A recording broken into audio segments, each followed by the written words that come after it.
Swiftly on the beat. Ang sipag magtututulog, kaya pita ka puyat. Imbis magbanat ng buto, nagunat ng butong may kasamang ikab. Ganong katamad, sabay-abasa pa magaling, magabang na malalaglag. At nagtataka ka pa kapag sabay sa mawala ka na nakakapkap.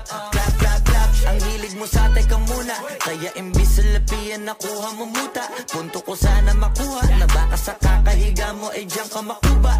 Anong mission mo sa lupa? Magpatigas ng batuta, paramihin ang populasyon. Ganyan ba talaga pag walang ambisyong mataas? Di nalulula, buti patupa, napapastol. Ikaw puro angas tol, halata nagpapanggap pagda sa labas ng door.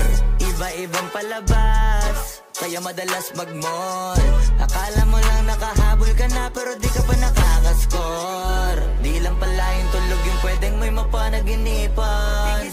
Di rin pwede na lahat ng gusto idaan sa hilingan. Pag may nahiligan, di madalian. Ba't di pagigilan, sige, ikay magpursige kasi di pa huli. Pero sa'yo yan nakadepende, di yun nakabase ka sa swerte. Di laging pag pwede na, yung pwede lang kung pwede nga. Isipin na walang bagay na hindi pwede.